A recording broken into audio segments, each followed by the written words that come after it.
നെറ്റിയിലെ മുറിവ് മരുന്നൊന്നും വെക്കാത്തത് കൊണ്ട് വീങ്ങിയിരുന്നു. എല്ലാം കൂടി അവളുടെ മനസ്സിനെയും ശരീരത്തിനെയും തണുപ്പിച്ചു. അപ്പച്ചി മരുന്ന് കഴിച്ച് കിടക്കുന്നതിനാൽ ഇപ്പോഴൊന്നും ഇനി എഴുന്നേക്കില്ല. എന്തു ചെയ്യണമെന്ന് ആലോചിച്ചു നിന്നു ധനൻ. പിന്നെ നേരെ അപ്പച്ചിയുടെ റൂമിൽ പോയി ശബ്ദമുണ്ടാക്കാതെ മെഡിസിൻ്റെ ബോക്സ് എടുത്തുകൊണ്ടുവന്നു. തുണി കീറി നനച്ച് അവളുടെ നെറ്റിയിൽ ഒട്ടിച്ചു കൊടുത്തു. വിറയ്ക്കുന്ന ചുണ്ടുകളോടെ അവൾ പറയുന്നതൊക്കെ അവ്യക്തമായി അവൻ കാതു കൂർപ്പിച്ച് കേട്ടിരുന്നു. ആര്യ, വേണ്ട, ഒന്നും. ധനൻ വളരെ ശ്രദ്ധിച്ചു കേട്ടു അവൾ എന്താ പറയുന്നതെന്ന്. ഇന്നവൻ തല്ലിയതിൻ്റെ ഓർമ്മയാവും. ഒന്നുമില്ലെങ്കിലും അവൻ കെട്ടാനിരുന്ന പെണ്ണല്ലേ. അവളെക്കുറിച്ച് വേണ്ടാത്തതൊക്കെ കേട്ടപ്പോൾ അവൻ്റെ സമനില തെറ്റിയിട്ടുണ്ടാവും. കൃഷ്ണ, എടോ.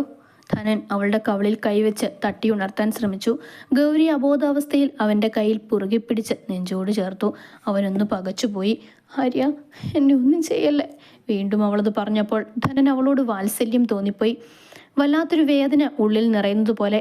പെട്ടെന്നൊരു ദിവസം ഇങ്ങനെയൊക്കെ സംഭവിച്ചത് അവളുടെ മനസ്സിനെ വലുതായി മുറിവേൽപ്പിച്ചിട്ടുണ്ട്. പക്ഷേ ധനൻ കരുതുന്നത് പോലെ ആയിരുന്നില്ല കാര്യങ്ങളെന്ന് അവൻ അറിഞ്ഞില്ല. ആര്യൻ തല്ലിയതിൻ്റെ പേടിയിലാണ് അവൾ ഓരോന്ന് പുലമ്പുന്നതെന്ന് അവൻ കരുതിപ്പോയി. കൃഷ്ണ, എഴുന്നേക്ക്, ഒരു ടാബ്ലറ്റ് കഴിച്ചിട്ട് കിടക്ക്. ധനൻ അവളെ തട്ടിയുണർത്തിയപ്പോൾ ഗൗരി കണ്ണുകൾ വലിച്ചു തുറന്നു. ധനൻ ഒരുവിധം അവളെ ബെഡിൽ എഴുന്നേൽപ്പിച്ചിരുത്തി. ക്ഷീണം കൊണ്ട് അവളുടെ കണ്ണുകൾ അടഞ്ഞു പോകുന്നുണ്ടായിരുന്നു. നെറ്റിയിലെ മുറിവിൽ അവൻ മരുന്ന് വെച്ച് ബാൻഡേജ് കൊണ്ടൊട്ടിച്ചു. ഒരു പാരസെറ്റമോൾ എടുത്തു കൊടുത്തു. അവളത് കഴിച്ചപ്പോൾ ധനൻ അവളെ ബെഡിൽ ഇറക്കി കിടത്തി. അവൾ ഉറങ്ങിയതിനു ശേഷം ധനൻ കുറച്ചു നേരം കൂടി അവിടെ ഇരുന്ന് തുണി നനച്ചിട്ട് കൊടുത്തു. പനിയൊന്ന് കുറഞ്ഞു വന്നപ്പോൾ പിന്നെ റൂമിലേക്ക് പോയി കടന്നു. അപ്പോഴും അവൻ്റെ മനസ്സിൽ സംശയങ്ങളുടെ വിത്ത് മുളച്ചിരുന്നു. പലപ്പോഴും ആര്യൻ്റെ മുന്നിൽ പേടിച്ചരണ്ടുകൊണ്ട് നിൽക്കുന്ന കൃഷ്ണയെ താൻ കണ്ടിട്ടുള്ളൂ.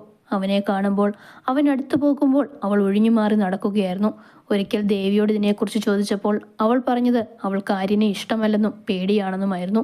പിന്നെ എന്തിന് ആ വിവാഹം നടത്തുന്നു എന്ന് ചോദിച്ചപ്പോൾ അവരുടെ വിവാഹം പണ്ടേ പറഞ്ഞു വെച്ചതാണെന്ന്. അങ്ങനെ ഒരാൾക്ക് താല്പര്യമില്ലെങ്കിൽ പിന്നെ എന്തിനാ ആ വിവാഹവുമായി മുൻപോട്ട് പോകുന്നത്? ആര്യന് പലപ്പോഴും അവളൊരു മേധാവിത്വം ഫീൽ ചെയ്തിട്ടുണ്ട്. അവനു മുൻപിൽ അവൾ എപ്പോഴും പേടിച്ചിരണ്ട് നിൽക്കണം എന്ന പോലെ. നിശ്ചയത്തിൻ്റെ അന്ന് പോലും അവളുടെ മുഖം തെളിഞ്ഞിരുന്നില്ല. ഇതുവരെ അവളെ ഒന്ന് പുഞ്ചിരിച്ച് കണ്ടിട്ടില്ല. അവൾക്ക് എന്താവും ശരിക്കും സംഭവിച്ചിട്ടുണ്ടാവുക? കൃഷ്ണ എങ്ങനെയാ ഹോട്ടലിലെത്തി? ആരാണ് അവളെ അവിടെ എത്തിച്ചത്? തന്നെ കണ്ടപ്പോൾ അവൾ പൊട്ടിക്കരഞ്ഞുകൊണ്ട് എന്തിനായിരിക്കും മാറിൽ ചേർന്ന് നിന്നത്? അവളെ ആരെങ്കിലും ഉപദ്രവിക്കാൻ ശ്രമിച്ചതായിരിക്കുമോ? കണ്ടുപിടിക്കണം. നാളെ തന്നെ കൃഷ്ണയെ ഉണരുമ്പോൾ എല്ലാം അവളോട് ചോദിച്ചു മനസ്സിലാക്കണം. ഞങ്ങളെ ഈ അവസ്ഥയിലെത്തിയ ഒരുത്തനെയും വെറുതെ വിടരുത്. അവൻ്റെ മുഖം വലിഞ്ഞു മുറുകി. രാവിലെ ധനൻ ഉണർന്ന് നേരെ ഗൗരിയുടെ റൂമിലേക്ക് പോയി. അവളപ്പോൾ ചരിഞ്ഞു കിടന്നുറങ്ങുകയായിരുന്നു. ധനൻ അവളുടെ നെറ്റിയിൽ കൈവച്ച് നോക്കി. പനി കുറഞ്ഞിട്ടുണ്ട്. അവൻ നേരെ അടുക്കളയിലേക്ക് പോയി ചായ ഇട്ടു. പിന്നെ അപ്പച്ചിയുടെ അടുത്തേക്ക് പോയി. അവർക്ക് ഉണർന്നെഴുന്നേറ്റ് വരുന്നതേ ഉള്ളൂ. ധനൻ ചായ എടുത്തു കൊടുത്തു. രാത്രിയിൽ കൃഷ്ണയ്ക്ക് പൊള്ളുന്ന പനിയായിരുന്നു അമ്മൂട്ടി. അയ്യോ, ഞാൻ അറിഞ്ഞില്ലല്ലോ. ഇപ്പം എങ്ങനെയുണ്ട്? നീ ഹോസ്പിറ്റലിൽ കൊണ്ടുപോ. ഇപ്പം കുറഞ്ഞിട്ടുണ്ട്. ഇന്നലെ ഒരുപാട് കരഞ്ഞതല്ലേ. പോരാത്തതിന് ആ വൃത്തികെട്ടവൻ തല്ലുകയും ചെയ്തു. നെറ്റിയിലെ മുറിവൊക്കെ വീങ്ങി തുടങ്ങിയിരുന്നു. പാവം കുട്ടി. അതിൻ്റെ അതേ അവസ്ഥയിൽ കൂടി ഒരിക്കൽ ഞാനും കടന്നു വന്നതാ. അന്ന് പക്ഷേ നിന്നെപ്പോലൊരാൾ എനിക്ക് തുണയില്ലാതെയായിപ്പോയി, അവർ നെടുവീർപ്പോടെ പറഞ്ഞു. അവൾക്ക് വേറെ എന്തൊക്കെയോ പ്രശ്നങ്ങളുണ്ട് അപ്പച്ചി. ആരോടും തുറന്നു പറയാതെ ഉള്ളിൽ കൊണ്ടു നടന്ന് നീറുകയാണ്. ഉറക്കത്തിൽ അവൾ പിച്ചും പേയും പറഞ്ഞ് വെട്ടിവിറയ്ക്കുകയായിരുന്നു. അതിലെല്ലാം ആര്യനോടുള്ള അവളുടെ യാചനയായിരുന്നു. അവൻ ഗൗരവത്തോടെ പറഞ്ഞു. അവനിനി ആ കുട്ടിയുടെ മോശമായിട്ട് വല്ലതും? അറിയില്ല അപ്പച്ചി. എന്തൊക്കെയോ അവളുടെ മനസ്സിനെ പുകയ്ക്കുന്നുണ്ട്. ഓർമ്മ വെച്ച നാൾ മുതൽ ഒതുങ്ങിക്കൂടിയ പ്രകൃതമായിരുന്നു അവളുടേത്. ദേവി അവളുടെ ഓപ്പോസിറ്റ് വേർഷനായിരുന്നു. കൃഷ്ണ ഒരു തൊട്ടാവാടിയും. ഇവളെങ്ങനെ പിള്ളേരെ വിരട്ടി നിർത്തുമെന്ന് പലപ്പോഴും ഞാൻ കളിയാക്കിയിട്ടുണ്ട്. പക്ഷേ ആര്യനെ കാണുമ്പോഴുള്ള അവളുടെ കണ്ണുകളിലെ ഭയം, അതാണ് എനിക്ക് മനസ്സിലാകാത്തത്. നിശ്ചയത്തിൻ്റെ അന്ന് പോലും അവളൊന്ന് പുഞ്ചിരിച്ച് കണ്ടിട്ടില്ല. ഒരിക്കൽ ഞാൻ എന്തോ ആവശ്യത്തിന് പോയപ്പോൾ എന്തോ ശബ്ദം കേട്ടാണ് കൃഷ്ണയുടെ വീടിൻ്റെ പിൻവശത്ത് പോയത്. അവിടെ ചെന്നപ്പോൾ കണ്ടത് കൃഷ്ണയെ ബലമായി ഭിത്തിയിൽ ചേർത്ത് നിർത്തി ചുംബിക്കാൻ ശ്രമിക്കുന്ന ആര്യനെയാണ്. അവൾ ആവുന്നത്ര കുതറിമാറാൻ ശ്രമിക്കുന്നുണ്ട്. അവൻ്റെ ഓർമ്മകൾ ആ സന്ദർഭങ്ങളിലേക്ക് പോയി. വിടെന്നെ. കൃഷ്ണയുടെ ശബ്ദം കേട്ടാണ് ഞാൻ വീടിൻ്റെ പടിഞ്ഞാറ് വശത്തേക്ക് പോയത്. അപ്പോഴാണ് അവളെ ഭിത്തിയിൽ ഇരു കൈകളും അമർത്തിപ്പിടിച്ച് ബലമായി ചുംബിക്കാൻ ശ്രമിക്കുന്ന ആര്യനെ കണ്ടത്. അവൾ ആവുന്നത്ര കുതറാൻ നോക്കുന്നുണ്ട്. ആര്യ! ധനൻ ഒരലർച്ചയോടെ വിളിച്ചതും ആര്യൻ ഞെട്ടി തിരിഞ്ഞു നോക്കി. അവളിൽ നിന്നും മാറി അവനെ തുറച്ചു നോക്കി. നീ ഇതെന്ത് തോന്നിവാസാ കാണിക്കുന്നത്? കണ്ണു നിറച്ച് മുഖം പൊത്തി കരയുന്നവളെ നോക്കിക്കൊണ്ട് ആര്യനോട് അവൻ കയർത്തു. ആര്യനൊരു പുച്ഛച്ചിരിയോടെ അവനെ നോക്കി. ഇവൾ എൻ്റെ പെണ്ണാ, നാളെ എൻ്റെ ഭാര്യയാകേണ്ടവൾ. അവളോട് ഞാൻ പലതും കാണിച്ചെന്നിരിക്കും. നിനക്കൊരുത്തിയെ തന്നിട്ടുണ്ടല്ലോ, നീ അവളുടെ കാര്യം മാത്രം നോക്കിയാൽ മതി. ഒരു പെണ്ണിൻ്റെ നിസ്സഹായാവസ്ഥ മുതലെടുത്തല്ല ആണത്തം കാണിക്കേണ്ടത്. കല്യാണം കഴിഞ്ഞില്ലല്ലോ, കഴിഞ്ഞിട്ട് മതി അവളുടെ ദേഹത്ത് തൊടുന്നത്. ഒരു പെണ്ണിന് ഇഷ്ടമല്ലാതെ അവളെ ബലപ്രയോഗത്തിൽ കീഴടക്കാൻ നോക്കുന്നത് ആണുങ്ങൾക്ക് ചേർന്ന പണിയല്ല. ധനൻ കോപം കൊണ്ട് വിറച്ചു. നീ ഇങ്ങനെ കിടന്ന് ചാടേണ്ട കാര്യമൊന്നുമില്ല. ഇവളുടെ വീട്ടുകാർ എനിക്ക് പണ്ടേ തീരെഴുതി തന്നത് ഇവളെ. ഞാൻ എന്തും ചെയ്യും, അതന്വേഷിക്കാൻ നീ വരണ്ട. നിനക്കൊരുത്തിയുണ്ടല്ലോ, അവളുടെ കാര്യം മാത്രം നീ നോക്കിയാൽ മതി. അവളുടെ ചേച്ചിയുടെ കാര്യം അന്വേഷിക്കേണ്ട. ഇനി അതല്ല, അനിയത്തിക്കൊപ്പം ചേച്ചിയെ കൂടി വേണമെന്നുണ്ടോ നിനക്ക്? എടാ പൊന്നെ മോനെ, നിന്നെപ്പോലെയാണ് എല്ലാ ആണുങ്ങളെന്ന് കരുതിയോ നീ? ചേട്ടെ, മേലിവളുടെ കഴുത്തിൽ താലി വീഴാതെ അവളെ തൊട്ടാ നിന്റെ കൈ ഞാൻ വിട്ടു, ഓർത്തോ? അവൻ്റെ കോളറിൽ പിടിച്ചു വലിച്ച് ചുവരിൽ ചേർന്ന് നിർത്തിക്കൊണ്ട് ധനൻ പറഞ്ഞു. എന്ത് നോക്കി നിൽക്കുവാടി, കയറിപ്പോകത്ത്. വിങ്ങിക്കരയുന്നവളെ നോക്കി ഒരു അലർച്ചയോടെ ധനൻ പറഞ്ഞപ്പോൾ അവൾ പൊട്ടിക്കരഞ്ഞുകൊണ്ട് അകത്തേക്കൂടി. ധനൻ പോകുന്നതും നോക്കി ആര്യൻ പകനിറഞ്ഞ കണ്ണുകളോടെ നോക്കി നിന്നു. എല്ലാ കാലത്തും നീ അവൾക്ക് കാവലുണ്ടാകില്ലല്ലോ ധനഞ്ജയ. നീ ഇപ്പോൾ എന്നോടിറക്കിയ ഈ ഷോ ഉണ്ടല്ലോ, അവളുടെ കഴുത്തിൽ താലി വീഴുന്നതിന് മുമ്പ് തുടരുതെന്ന്. ഇനി എൻ്റെ വാശിയാടാ. എൻ്റെ കൈ കൊണ്ട് അവളുടെ കഴുത്തിൽ താലി വീഴുന്നതിന് മുൻപ് തന്നെ എല്ലാ അർത്ഥത്തിലും ഞാൻ അവളെ സ്വന്തമാക്കും. ആര്യൻ താടിയൊഴിഞ്ഞുകൊണ്ട് കുടിലതയോടെ പറഞ്ഞു. അതിനായി പിന്നീട് അവൻ കരുനീക്കങ്ങൾ നടത്തി തുടങ്ങിയിരുന്നു. എനിക്ക് സംശയമുണ്ട് അമ്മൂട്ടി, കൃഷ്ണ അവിടെ എത്തിയതിനു പിന്നിൽ ഉറപ്പായും ആര്യനാണെന്ന് ധനൻ മുറുകിയ മുഖത്തോടെ പറഞ്ഞു. ഒക്കെ പകപ്പോടെ കേട്ടിരിക്കുകയായിരുന്നു അംബിക. നീ ആ ചായ ചൂടോടുകൊണ്ട് ആ കുട്ടിക്ക് കൊടുക്ക്. അപ്പച്ചി പറഞ്ഞപ്പോൾ അവൻ എഴുന്നേറ്റ് അവളുടെ മുറിയിലേക്ക് പോയി. മുഖം ചൊളിച്ച് എഴുന്നേക്കാൻ ശ്രമിക്കുകയായിരുന്നു. അന്നേരം ഗൗരി ധനൻ ചായ കൊണ്ടുപോയപ്പോൾ ഗൗരി കട്ടിലിൻ്റെ ക്രാസിൽ തലചേർത്തിരിക്കുകയായിരുന്നു. പനി മാറിയോ? ധനൻ അവളോട് അലിവോടെ ചോദിച്ചു. കുറവുണ്ട്, ഗൗരി ക്ഷീണം നിറഞ്ഞ സ്വരത്തിൽ പറഞ്ഞു. ഈ ചായ കുടിച്ചിട്ട് ഫ്രഷായി വാ, എന്തെങ്കിലും കഴിക്കാം. പിന്നെ എനിക്ക് തന്നോട് കുറച്ച് കാര്യങ്ങൾ സംസാരിക്കാനുണ്ട്, ധനൻ ഗൗരവത്തോടെ പറഞ്ഞുകൊണ്ട് മുറിക്ക് പുറത്തേക്ക് പോയി. അപ്പച്ചിയും ധനനും കൂടി പുട്ടും മുട്ടക്കറിയും ഉണ്ടാക്കി. ഗൗരി പല്ല് തേച്ച് മുഖവും കഴുകി വന്നപ്പോൾ അപ്പച്ചിയും ധനനും കൂടി ആഹാരമെടുത്ത് ടേബിളിൽ വെക്കുകയായിരുന്നു. മോളെ എങ്ങനുണ്ടിപ്പോൾ? അപ്പച്ചി അവളെ കണ്ടപാടെ നെറ്റിയിൽ കൈവച്ച് നോക്കിക്കൊണ്ട് ചോദിച്ചു. കുഴപ്പമില്ലമ്മേ, അവൾ പുഞ്ചിരിയോടെ പറഞ്ഞു. വാ വന്നിരിക്കുക. അപ്പച്ചി കസേര നീക്കിയിട്ട് അവളെ ഇരുത്തി. അവൾ ധനനെ നോക്കി. അവിടെ പതിവില്ലാത്ത ഗൗരവം നിറഞ്ഞു നിൽപ്പുണ്ട്. അമ്മൂട്ടി, ഞാൻ ഇന്ന് വീട്ടിലേക്ക് പോവും. എൻ്റെ ഡ്രസ്സും സർട്ടിഫിക്കറ്റ്സും എടുക്കണം. പിന്നെ കൃഷ്ണയുടെ സാധനങ്ങളൊക്കെ അവർ ചായപ്പിലിട്ടിട്ടെന്നല്ലേ പറഞ്ഞത്, അതും കൂടി എടുത്തിട്ട് വരാം. അപ്പച്ചിയുടെ വണ്ടി ഞാൻ എടുക്കുവാണേ. വീട്ടിൽ പോകുന്നു എന്ന് കേട്ടപ്പോൾ ഗൗരിയുടെ ഉള്ളിൽ ഒരു പിടച്ചിലുണ്ടായി. തൊണ്ടയിൽ ഒരു ഗദ്ഗതം നിറഞ്ഞു നിൽക്കുന്നത് പോലെ. അപ്പച്ചിക്ക് ഒരു മാരുതി 800 പഴയ മോഡൽ കാറുണ്ട്. പണ്ട് ജോലി കിട്ടിയപ്പോൾ ആശിച്ചു മോഹിച്ചു വാങ്ങിയതാണ്.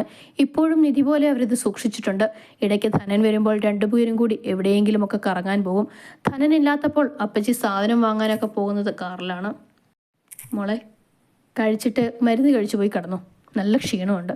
എന്നെ സഹായിക്കാനെന്നൊക്കെ പറഞ്ഞ് അടുക്കള പരിസരത്ത് കാണരുത്, അപ്പച്ചി ഗൗരവത്തോട് പറഞ്ഞു.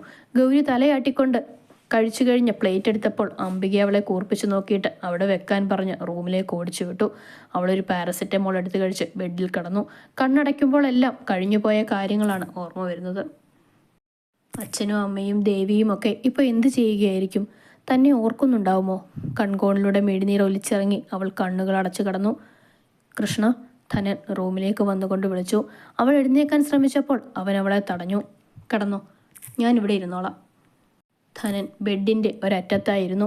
അവൻ എന്തോ തന്നോട് ചോദിക്കാനുണ്ടെന്ന് ഗൗരിക്ക് മനസ്സിലായി. ധനേട്ടാ, എന്താ ചോദിക്കാനുള്ളത്? കൃഷ്ണ, എനിക്കറിയേണ്ടത് ആര്യനെക്കുറിച്ചാണ്. താൻ എങ്ങനെയാ ഹോട്ടലിലെത്തി? എന്നെ കണ്ടപ്പോൾ എന്തിനാ ഭയന്നോടി വന്ന് പൊട്ടിക്കരഞ്ഞത്? തന്നെ ആരെങ്കിലും ഉപദ്രവിക്കാൻ ശ്രമിച്ചതാണോ?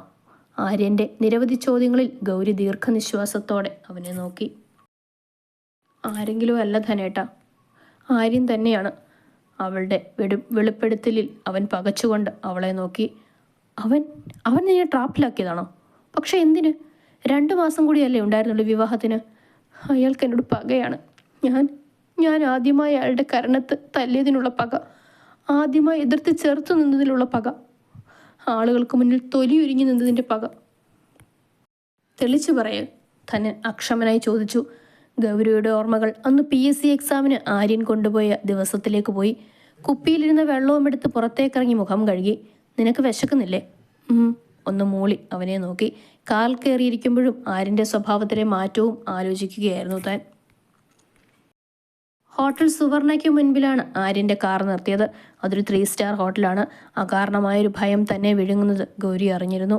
ഏതെങ്കിലും സാധാരണ ഹോട്ടലിൽ പോയി ഭക്ഷണം കഴിക്കാമായിരുന്നിട്ടും അവിടെ വന്നതിൻ്റെ ഉദ്ദേശം മാത്രം ഗൗരിക്ക് മനസ്സിലായില്ല. ബാഗിൽ മുറുക്കി വിറയലോടെ അവളിരുന്നു. വാ. കാർ പാർക്കിങ്ങിൽ ഒതുക്കി ആര്യൻ അവളുടെ കയ്യിൽ പിടിച്ച് അകത്തേക്ക് നടന്നു. റെസ്റ്റോറൻ്റ് എത്തി ഏരിയയിലേക്ക് ആണ് ആര്യൻ പോയതെന്ന് കണ്ടപ്പോൾ ഗൗരി ശ്വാസം വിട്ട് അവനോടൊപ്പം നടന്നു. കഴിക്കാൻ ബിരിയാണിയായിരുന്നു അവൻ ഓർഡർ ചെയ്തത്. നുള്ളിപ്പെറുക്കി സാവധാനം കഴിക്കുന്നവളെ നോക്കി ആര്യനും കഴിച്ചു. കൈ കഴുകാൻ നേരത്ത് എഴുന്നേറ്റപ്പോൾ ആര്യൻ്റെ ദേഹത്ത് തട്ടി ഗ്ലാസ്സിൽ നിന്ന് വെള്ളം ഗൗരിയുടെ ഡ്രസ്സിലേക്ക് വീണു. അവളുടെ വയറിൻ്റെ ഭാഗമാകെ നനഞ്ഞുപോയി. ടിഷ്യൂ വെച്ച് തുടങ്ങി തൽക്കാലം. അവൻ ടിഷ്യൂ പേപ്പർ എടുത്ത് അവൾക്ക് കൊടുത്തു. ഗൗരി ഷോൾ കൊണ്ട് വയറ് ചുറ്റിക്കൊണ്ട് നടന്നപ്പോൾ ആര്യൻ റിസപ്ഷനിൽ നിന്ന് കീ വാങ്ങുന്നത് കണ്ട് ഗൗരിയുടെ ഉള്ളിൽ വെള്ളിടി വെട്ടി. ഇത്രയും നേരം ഡ്രൈവ് ചെയ്യുന്നു വന്നതുകൊണ്ട് എനിക്ക് നല്ല ബാക്ക് പെയിൻ ഉണ്ട്. കുറച്ച് നേരം റെസ്റ്റ് എടുത്തിട്ട് പോകാം. നീ വാ. ബലമായി അവളുടെ കൈ പിടിച്ച് അവൻ ലിഫ്റ്റിൻ്റെ അടുത്തേക്ക് പോയി. ഗൗരി അവൻ്റെ കൈ പിടിക്കാൻ ശ്രമിച്ചെങ്കിലും അവൻ്റെ കൈ കരുത്തിൽ അവൾക്കൊന്നും ചെയ്യാൻ കഴിഞ്ഞില്ല. 3-ാമത്തെ നിലയിലാണ് ആര്യൻ റൂം എടുത്തത്. ഡോറ് തുറന്ന് അവൻ അകത്തേക്ക് കയറി ഡോർ ലോക്കാക്കി. ഷർട്ടഴിച്ച് ചെയറിലിട്ടുകൊണ്ട് അവൻ AC ഓൺ ചെയ്ത് ബെഡിലേക്ക് കടന്നു. ഗൗരി ഒരു മൂലയിൽ മാറി നിൽക്കുകയായിരുന്നു. ആര്യൻ തല കയ്യിൽ താങ്ങിക്കൊണ്ട് അവളെ നോക്കി. ചുണ്ടിൽ ഗൂഢമായൊരു ചിരിയുണ്ടായിരുന്നു. ഗൗരിക്കുട്ടി ഇങ്ങ് വന്നേ. അവൻ ആർദ്രമായി വിളിച്ചപ്പോൾ ഗൗരി ഭയത്തോടെ അവനെ നോക്കി ഇല്ലെന്ന് തലയാട്ടി. ആര്യൻ പതുക്കെ എഴുന്നേറ്റ് അവളുടെ അടുത്തേക്ക് നടന്നു. ഗൗരി വിറയലോടെ പിന്നിലേക്ക് നീങ്ങി ഭിത്തിയിൽ തട്ടി നിന്നു. ആര്യൻ അവളുടെ ഇരുവശത്തും കൈകുത്തി അവളെ അവനുള്ളിലാക്കി ആ മുഖത്തേക്ക് നോക്കി. നിനക്ക് ഓർമ്മയുണ്ടോ ഗൗരി, ആ ധനൻ എന്നോട് പറഞ്ഞത്? നിന്റെ കഴുത്തിൽ താലി വീണിട്ടല്ലാതെ നിന്റെ ദേഹത്ത് തൊടാൻ പാടില്ലെന്ന്. ആര്യൻ വല്ലാത്തൊരു ഭാവത്തിൽ പറഞ്ഞപ്പോൾ ഗൗരി പേടിച്ചു വിറച്ച് കരയാൻ തുടങ്ങി. എൻ്റെ ഗൗരിക്കുട്ടി കരയുന്നത് എനിക്കിഷ്ടമല്ല. ആര്യൻ അവളുടെ കണ്ണുകൾ തുടച്ചു കൊടുത്തിട്ട് കവിളിൽ ചുണ്ട് ചേർത്തു. ഗൗരി പകപ്പോടെ അവനെ നോക്കി. തൻ്റെ ജീവിതം ഇവിടെ അവസാനിക്കുമോ എന്നവൾ ഭയന്നു. അവൻ്റെ ചുണ്ടുകൾ പതിഞ്ഞ ഇടം പൊള്ളുന്നത് പോലെ അറപ്പോടെ അവൾ മുഖം തിരിച്ചു. ഇതാണ് ഗൗരി എനിക്ക് ഏറെ ഇഷ്ടം.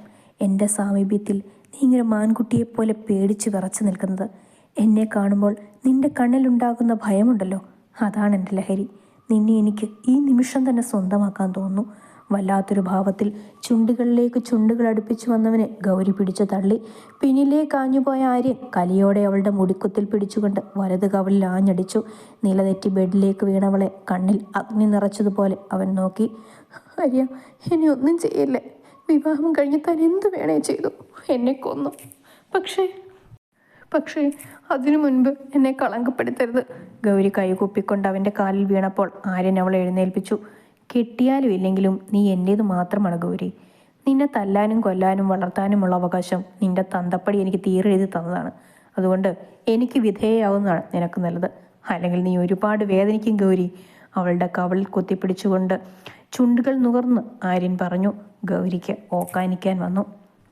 സർവശക്തിയുമെടുത്ത് അവൾ അവനെ ആഞ്ഞു തള്ളി. അവൻ പിന്നിലേക്ക് ആഞ്ഞ നേരം അവൻ്റെ വലത് കവിളിൽ ആഞ്ഞടിച്ചു. ആര്യൻ്റെ മുഖം ഒരു വശത്തേക്ക് കോടിപ്പോയി. കണ്ണിലെരിയുന്ന തീയാണെന്ന് തോന്നി അവന്. എൻ്റെ അനുവാദമില്ലാതെ നീ എൻ്റെ ദേഹത്ത് തൊട്ടാ ആ നിമിഷം ഞാൻ മരിക്കുവായിരിയ. ഫ്രൂട്ട്സ് കട്ട് ചെയ്യാൻ വെച്ചിരുന്ന കത്തിയെടുത്ത് കഴുത്തിൽ ചേർത്ത് വെച്ച് ഗൗരി മുരണ്ടപ്പോൾ ആര്യൻ ഭയന്നു പോയി. ഗൗരി, വേണ്ട, നമുക്ക് പോകാം. കത്തി മാറ്റ്. ആര്യൻ അവളെ അനുനയിപ്പിക്കാൻ ശ്രമിച്ചു. ഇല്ല, നിന്നെ എനിക്ക് വിശ്വാസമില്ല ആര്യ. നീ ഒരു ചെന്നായാണ്, ആട്ടിൻ തോലിട്ട ചെന്നായ. ഇവിടെ വരുന്നത് വരെ നിന്റെ സ്വഭാവത്തിലുണ്ടായ മാറ്റം എനിക്ക് ചെറിയ പ്രതീക്ഷ തന്നിരുന്നു. പക്ഷേ എന്നോട് ഇത്രയും വലിയ ചതി ചെയ്യാനായിരുന്നു ഞാൻ കരുതിയില്ല. എന്നെ ഇങ്ങനെ ദ്രോഹിച്ചു കൊല്ലാതെ ഒറ്റയടിക്ക് കൊന്നുകളായിരിയ. പൊട്ടിക്കരഞ്ഞുകൊണ്ട് ഭിത്തിയിലൂടെ അവൾ ഊർന്നിറങ്ങിക്കൊണ്ട് മുഖം പൊത്തി പൊട്ടിക്കരഞ്ഞു. ആര്യൻ ആകെ തറഞ്ഞു നിന്നുപോയി. അവൻ എന്ത് ചെയ്യണമെന്നറിയാതെ ബെഡിലിരുന്ന് അവളെ നോക്കി. പിന്നെ ബെഡിലേക്ക് മലർന്നു കിടന്നു. എന്നിട്ട് അവനെപ്പോഴാണോ പിന്നെ നീ വീട്ടിലേക്ക് പോയത്? ധനൻ ദേഷ്യത്തിൽ ചോദിച്ചു. പിന്നെ ആര്യൻ്റെ ഭാഗത്തുനിന്ന് യാതൊരു പ്രശ്നവും ഉണ്ടായില്ല. വീട്ടിൽ പോയി അച്ഛനോടെല്ലാം പറഞ്ഞു. പക്ഷേ അച്ഛൻ്റെ മറുപടിയാണ് എന്നെ ഞെട്ടിച്ചത്. വിവാഹം കഴിക്കാൻ പോകുന്ന ആളാണെന്ന്. ചെറുപ്പം മുതലേ അവന് നിന്നെ ഇഷ്ടമല്ലേ, പിന്നെന്താ എന്ന്. ഇതാണോ ധനേട്ടാ പ്രണയം? ശരീരം കീഴ്പ്പെടുത്താൻ ശ്രമിക്കുന്നതാണോ പ്രണയം? അന്നു മുതൽ പഴയതിനേക്കാൾ ഇരട്ടി ഞാൻ ആര്യനെ വെറുക്കുന്നുണ്ട്. അന്ന് ഞാനൊരു തീരുമാനമെടുത്തിരുന്നു ധനേട്ട. അവനെപ്പോലൊരു വൃത്തികെട്ടവൻ്റെ മുന്നിൽ കഴുത്തി നീട്ടിക്കൊടുക്കുന്നതിനേക്കാൾ നല്ലത് മരണമായിരുന്നു. ഇങ്ങനെയൊക്കെ സംഭവിച്ചില്ലായിരുന്നെങ്കിൽ ഞാനിപ്പോൾ ജീവനോടെ ഉണ്ടാകുമായിരുന്നില്ല. ധനൻ നടുക്കത്തോടെ അവളെ നോക്കി. കൃഷ്ണ, തനിക്കിതൊക്കെ എന്നോട് പറയാമായിരുന്നില്ലേ? പറയാൻ ശ്രമിച്ചതാ. അന്നേരം ദേവി പറഞ്ഞത് അവളുടെ ഭർത്താവാകാൻ പോകുന്നവനെ കൂടി ചേച്ചിക്ക് വേണോ എന്നായിരുന്നു. ധനൻ വേദനയോടെ അവളെ നോക്കി. ചെറുപ്പത്തിലേ ഞാൻ ശ്രദ്ധിച്ചിട്ടുണ്ട് കൃഷ്ണയോട് അമ്മാവനും അമ്മായിക്കും ഒരു സ്നേഹക്കുറവ്. കാരണം അവർ ആഗ്രഹിച്ച സമയത്തല്ലായിരുന്നു എൻ്റെ വരവ്. എനിക്കറിയില്ല ധനേട്ട, ഒന്നും അറിയില്ല. പലപ്പോഴും ഞാൻ കരുതിയിട്ടുണ്ട് എന്നെ അഡോപ്റ്റ് ചെയ്തതാണോ എന്ന്. അവർക്ക് രണ്ടാൾക്കും ദേവിയെ ജീവനായിരുന്നു. അവൾക്ക് വേണ്ടി എന്തും ചെയ്യാൻ തയ്യാറാകുമായിരുന്നു. ഗൗരി നിർജീവമായിരുന്നു. പിന്നെ എങ്ങനെയാണ് താൻ ആ ഹോട്ടലിലെത്തിയത്? ധനൻ്റെ കണ്ണുകൾ ചുരുങ്ങി. ആര്യൻ, അവൻ തന്നെയാണ് കാരണം. കുറച്ച് ദിവസം അവൻ്റെ ഭാഗത്തുനിന്ന് യാതൊരു പ്രശ്നവും ഉണ്ടായില്ല. പക്ഷേ പാമ്പിൻ്റെ പകയായിരുന്നു അവന്. ഇൻ്റർവ്യൂവിന് പോകാൻ എന്നെ കൊണ്ടുപോയത് അവനായിരുന്നു. ആവുന്നത്ര വീട്ടിൽ ഞാൻ പറഞ്ഞു ഒറ്റയ്ക്ക് പോയിക്കോളാമെന്ന്. പക്ഷെ ആരും സമ്മതിച്ചില്ല. ഇൻ്റർവ്യൂ കഴിഞ്ഞ് അവൻ നേരെ പോയത് ഹോട്ടലിലായിരുന്നു. ഇറങ്ങി ഓടാൻ ശ്രമിച്ചപ്പോൾ പിടിച്ചു വലിച്ചു മുറിയിലേക്ക് കൊണ്ടുപോയി. പക്ഷേ അവിടെ റെയ്ഡ് നടക്കുന്ന കാര്യം അവൻ അറിഞ്ഞിരുന്നില്ല. റിസപ്ഷനിലെ അവൻ്റെ ഫ്രണ്ട് പറഞ്ഞപ്പോൾ കാര്യം തിരക്കാൻ അവൻ റൂമിന് പുറത്തേക്ക് ഇറങ്ങിയപ്പോഴാണ് ഞാൻ ഇറങ്ങി ഓടിയത്. അപ്പോഴാണ് ധനേട്ടനെ കാണുന്നതും. ഗൗരി നെടുവീർപ്പോടെ പറഞ്ഞു. ധനൻ ഓർക്കുകയായിരുന്നു ആ നിമിഷങ്ങൾ ഓരോന്നായി. ടൗണിലുള്ള മില്ലിൻ്റെ ടെൻഡറുമായി സംസാരിക്കാൻ പീറ്ററിനെ കാണാൻ വന്നതായിരുന്നു താൻ. അയാളെ കണ്ടിട്ട് റൂമിലേക്ക് തിരിയാൻ തുടങ്ങിയപ്പോഴാണ് ഗൗരി പൊട്ടിക്കരഞ്ഞുകൊണ്ട് ഓടി വന്ന് നെഞ്ചിൽ ചേർന്നത്.